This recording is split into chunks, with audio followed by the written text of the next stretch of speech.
জয় Hind students, চলো শুরু করা যাক আজকে ক্লাস। আজকে আমরা ক্লাস 10 এর ম্যাথমেটিক্স নিয়ে আলোচনা করব। তো চলো শুরু করা যাক আজকে ক্লাস। দেখে নিই আজকে ক্লাসে কি আছে। তো class 10 mathematics exercise 6.3 question number 11। ABC সমদ্বিবাহু ত্রিভুজে এবি সমান এসি, সিবি বাহুর উপর ই একটি বিন্দু। যদি এডি লম্ব বিসি এবং ইএফ লম্ব এসি, তাহলে প্রমাণ করো যে ত্রিভুজ এবিডি সদৃশ ত্রিভুজ সিইএফ। ঠিক আছে, তো আমাদের ওই দুইটা ত্রিভুজ সদৃশ দেখাতে হবে। ঠিক আছে, আচ্ছা ওইখানে দেখো ডায়াগ্রাম দেওয়া আছে। তো প্রথমে আমরা কোয়েকশনের সাথে ডায়াগ্রাম মিলিয়ে নেই। তো প্রথমে ওইখানে কি বলা হয়েছে, এবিসি সমদ্বিবাহু ত্রিভুজে, এ বি সি সমদ্বিবাহু ত্রিভুজে এবি সমান এসি, এবি সমান এসি মানে দুইটা বাহু সমান আছে। তো সমদ্বিবাহু ত্রিভুজে দুইটা বাহু সমান থাকে। ঠিক আছে, তারপর বলা হয়েছে কি সিবি বাহুর উপর ই একটি বিন্দু, সিবি বাহুর উপর ই একটি বিন্দু। ঠিক আছে, যদি এডি লম্ব বিসি, এডি লম্ব বিসি, বিসির উপর এডি লম্ব। ঠিক আছে, তারপর বলা হয়েছে কি ইএফ লম্ব এসি, ইএফ লম্ব এসি, এসির উপর ইএফ লম্ব, তাহলে প্রমাণ করো যে ত্রিভুজ এবিডি সদৃশ ত্রিভুজ ইসিএফ। ঠিক আছে, তো ওইখানে যে বলা হয়েছে ত্রিভুজ এবিডি, তো ত্রিভুজ এবিডি হলো এ বি ডি, ওই ত্রিভুজটাকে বোঝাচ্ছে, ওই ত্রিভুজটাকে বোঝাচ্ছে। ঠিক আছে, এবিডি। আচ্ছা, তারপরে কি বলা হয়েছে সদৃশ ত্রিভুজ ইসিএফ, ইসিএফ ওই ত্রিভুজটাকে বোঝাচ্ছে। বুঝতে পেরেছো নিশ্চয় তোমরা? তো ওই দুইটা ত্রিভুজ আমাদের সদৃশ দেখাতে হবে। ঠিক আছে, তো চলো আমরা বোঝার জন্য ওই দুইটা ত্রিভুজ ওইখানে অঙ্কন করে নিই। প্রথমে হলো এ বি ডি, বোঝার জন্য, এমনিতে দরকার নেই, বোঝার জন্য এইভাবে এ বি ডি, এ বি ডি, ওইখানে এ, ওইখানে বি আর ওইখানে ডি। ঠিক আছে, এইভাবে হবে।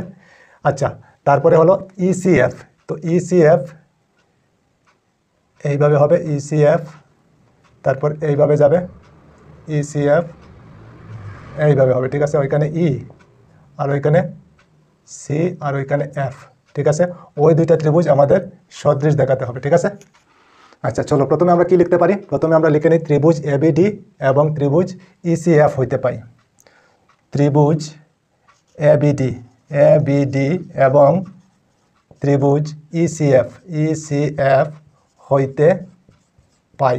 ঠিক আছে, এইভাবে আমরা লিখতে পারি। ঠিক আছে, আচ্ছা এখন কি করতে পারি, এখন দেখো ওইখানে বলা হয়েছে এবি সমান এসি, তো ওইখানে আমরা লিখতে পারি যেহেতু, যেহেতু এবি ইকুয়াল এসি, মানে এবি ওই বাহুটা আর এসি ওই বাহুটা। ঠিক আছে, যদি ওই দুইটা বাহু সমান হয় তাহলে আমরা লিখতে পারি সুতরাং তাদের, তাদের বিপরীত, বিপরীত কোণগুলি সমান, কোণগুলি সমান, এইভাবে আমরা লিখতে পারি।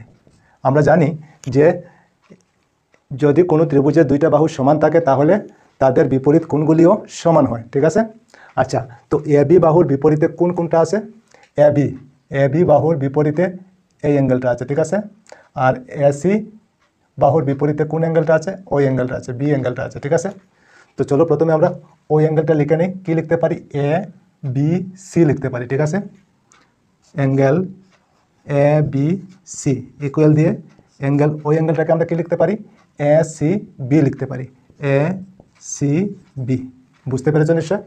আচ্ছা, তো ওইখানে হলো অ্যাঙ্গেল বি আর অ্যাঙ্গেল সি সমান। ঠিক আছে, আচ্ছা ওই ত্রিভুজ থেকে যদি আমরা লিখতে যাই ওই বি অ্যাঙ্গেলটাকে, তাহলে কি লিখবো, ওইখানে দেখো এ বি ডি লিখতে পারি, angle A B D equal, তারপরে ওইখানে আছে এ সি বি, ওইখানে সি অ্যাঙ্গেলটাকে যদি আমরা ওই ত্রিভুজ থেকে লিখতে যাই তাহলে কি লিখবো, ই সি এফ লিখতে পারি। ঠিক আছে, চলো অ্যাঙ্গেল ই সি এফ। ঠিক, বুঝতে পেরেছো নিশ্চয়? ওইখানে আমরা নাম্বার 1 দিয়ে দিই, নাম্বার 1। ঠিক আছে, আচ্ছা তারপরে আবার আমরা লিখতে পারি, আবার, আবার, আবার ওইখানে কি বলা হয়েছে এডি লম্ব বিসি, তারপর ইএফ লম্ব এসি। ঠিক আছে, চলো আবার এডি লম্ব বিসি, এডি লম্ব বিসি এবং ইএফ লম্ব এসি, ইএফ লম্ব এসি। ঠিক আছে, এইভাবে লিখতে পারি।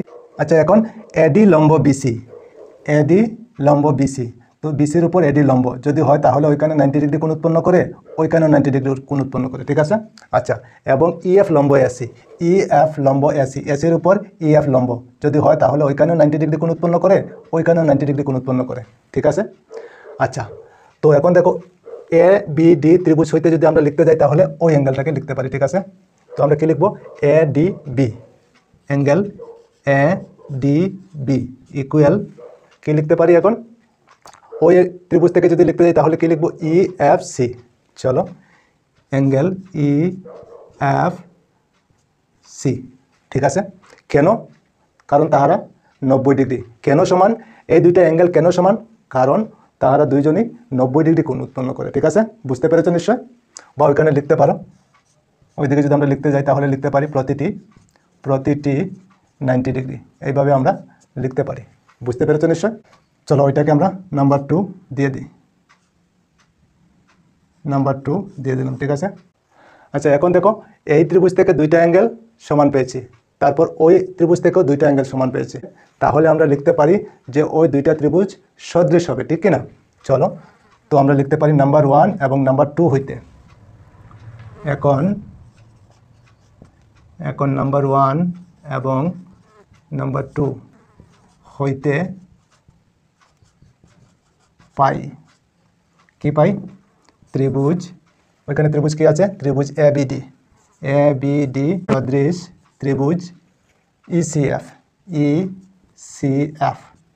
এইভাবে আমরা লিখতে পারি যে দুইটা ত্রিভুজ সদৃশ হয়েছে। আরও যদি লিখতে যাই কোন শর্ত মতে, তো আমরা ওইখানে লিখতে পারি যেহেতু আমরা দুইটা অ্যাঙ্গেল পেয়েছি তো আমরা লিখতে পারি এ শর্ত মতে, এইভাবে আমরা লিখতে পারি। বুঝতে পেরেছো নিশ্চয় তোমরা? ঠিক আছে, তো ওই দুইটা ত্রিভুজ আমাদের সদৃশ হয়ে গেল, ঠিক আছে। বোঝা গিয়েছে নিশ্চয় তোমাদের? আচ্ছা ঠিক আছে, চলো তারপরে আগে কোয়েশ্চেন নাম্বার 12। এবিসি ত্রিভুজের বাহুদ্বয় এবি এবং বিসি এবং মধ্যমা এডি যথাক্রমে ত্রিভুজ পিকিউআর এর বাহুদ্বয় পিকিউ এবং কিউআর এবং মধ্যমা পিএম এর সমানুপাতিক। দেখাও যে ত্রিভুজ এবিসি সদৃশ ত্রিভুজ পিকিউআর, ঠিক আছে। তো আমাদের দেখাতে হবে যে ত্রিভুজ এবিসি সদৃশ ত্রিভুজ পিকিউআর, ওই দুইটা ত্রিভুজ সদৃশ আছে, ঠিক আছে। আচ্ছা তো প্রথমে আমরা কি লিখতে পারি? ত্রিভুজ এবিসি এর এবি বাহু আর বিসি বাহু আর এডি বাহু, আর ত্রিভুজ পিকিউআর এর পিকিউ আর কিউআর আর পিএম তাহারা সমানুপাতিক আছে, ঠিক আছে। তো প্রথমে আমরা ওইটা লিখতে পারি। চলো ত্রিভুজ এবিসি এবং ত্রিভুজ পিকিউআর এর, এইভাবে আমরা লিখতে পারি। ওই দুইটা ত্রিভুজের কি সমানুপাতিক প্রথমে আমরা লিখে নিই। সমানুপাতিক কি? এবি, এইভাবে লিখতে পারি এবি সমানুপাতিক পিকিউ হবে, পিকিউ, ওইখানে পিকিউ আছে, পিকিউ, ঠিক আছে। ইকুয়াল দিয়ে তারপর কি? বিসি মানে ওইটা বিসি, তারপর ওইখান থেকে লিখতে পারি কিউআর। বুঝতে পেরেছো নিশ্চয়? কিউআর ইকুয়াল তারপরে কি লিখতে পারি? ওইখানে এডি মানে ওই বাহুটা বোঝাচ্ছে, তারপর ওইখানে পিএম মানে ওই বাহুটা বোঝাচ্ছে, পিএম। বুঝতে পেরেছো নিশ্চয় তোমরা? ঠিক আছে, চলো তারপরে আগে এখন দেখো আবার এবি পিকিউ লিখে নিই ইকুয়াল দিয়ে, ওইখানে দেখো বিসি আছে, তো বিসি অর্ধেক আমরা বিডি লিখতে পারি কি না? তো আমরা ওইখানে লিখে নিই হাফ বিসি, ঠিক আছে। আচ্ছা ওইখানে দেখো কিউআর এর অর্ধেক আমরা কিউএম লিখতে পারি কি না? তো আমরা কি লিখতে পারি? ওইখানে হাফ কিউআর লিখতে পারি, QR equal AD by PM. বুঝতে পেরেছো নিশ্চয়? আচ্ছা চলো তারপরে আগে এখন আবার লিখে নেব AB PQ equal half BC মানে আমরা বিডি লিখতে পারি কি না? হ্যাঁ পারি, চলো বিডি।